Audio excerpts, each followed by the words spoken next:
from their sweat. Now officially, there will be 75% of local content being played in our media houses. Now you are officially released. Even though Mandela alikuwa na feel. Thank you so much. Asante sana Mheshimiwa Sankok. I want to say thank you to Mheshimiwa KJ, Mheshimiwa Jomo. Asante sana. Amesimamia economy. Na Mheshimiwa KJ, I don't need to say anything about him.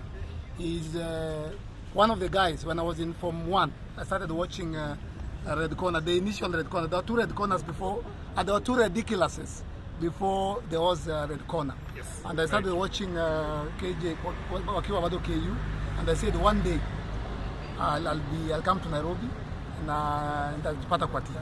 So when Martin Luther alisema, my dreams were valid, and I came to see my dreams.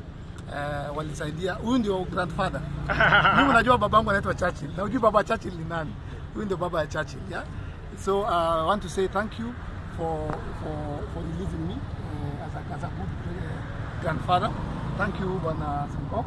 Na mimi nilisema as an artist, I am the most followed artist, and we know the power of social media. Actually, to some extent, it's beginning to take over from traditional media. I am going to repeat it here, that actions always speak louder than words. We are in an election year. Mnaona ni MPs wangapi wamekuja hapa nje? They are less than 7. Na sisemi kwa ubaya, wengine wapo leo kwa session. But I just want to say, we always have to give back to the society. They've given us, we have to return our hand. It shows its goodwill. It shows the heart of a man. It shows the mind of a man. Ndio mheshimiwa atoke kwa gari yake, akuje hapa aniletee maji, akuje. Mheshimiwa KJ has brought me so many concerned or relevant MPs. Ameniletea moja, anasema huyu anakaa kwa committee ina deal na communication something which is our thing. Ametuletea mheshimiwa hapa mwenye na deal. Of course Sankok ametoka kwa jela. Asante sana. Nataka kusema ni asante, na nataka tu kidogo tu wapi ngoma to dance to Kenyan music kidogo tu. And we need to pause with this, yes, so that we can show the world what we are clamoring for. Yes. Haya, babu kuja bwana ndio huyo.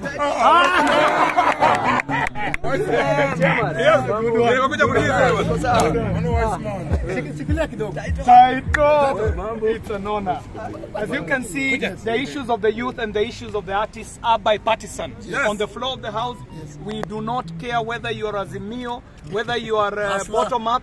If it is an issue that has to do with the youth of this country or the creative economy, it is bipartisan. As you can see, the Honorable Judy Jomo of the Jomo bill, he's coming fresh from passing another very progressive bill in the House today, the NITA bill, which also supports talent development, and is also the chairman of the Creative Economic Caucus, is here. Honorable Sankok, Honorable Babu Owino, and myself, all from different political persuasions, all here to support the cause of pushing for the growth of the creative economy.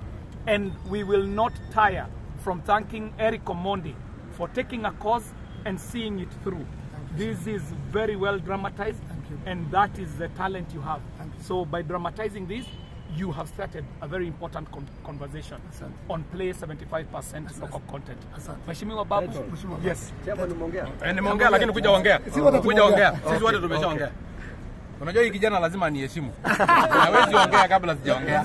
I was his senior in Sonu leadership. So because I'm his senior, he must ask the chairman if I have spoken. And if I have spoken, which I have done, now welcome. Iko sawa chairman, kazi iko sawa. So what do you want to know today? About the 75%. Maybe you can ask it in the form of a question, then we talk about it. I'm a general. We're just requesting Actually, what happened today is I was driving into Parliament, and as I was getting into Parliament, I saw a contraption outside Parliament. So I was very curious to find out what was happening. So I parked my car, came out only to find out that it was Eric Omondi who was inside this contraption, clamoring for 75% airplay of Kenyan content, and that's what brings us here.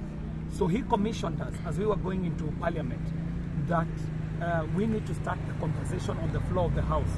And he said he will be in this contraption until that conversation begins. So we took it upon myself, the Honorable Judy Jomo, the Honorable Sankok, myself, to bring up the issue on the floor of the house, which we have done. And we promised Eric that if we do that, we shall come and rescue him from the contraption. So I went, I had the keys. So I told him, you can stay here until we have started the conversation. So we went in there, in the house, we started the conversation. I came with the key, and I've just unlocked him and released him from Bondage, so that we release all the artists, yes, all the artists, so that 75% of local contents can be played in our media stations. Definitely. I think first I would like to thank Eric Omondi for this great initiative, because Eric is not an artist, but actually is fighting for the artist. And when I do see the same artists trying to criticize Eric in one way or the other, it's so sad. Because to Eric, the juice may not be worth the squeeze, but he's taking it upon himself to ensure that he's fighting for let's call probably the artist the less fortunate.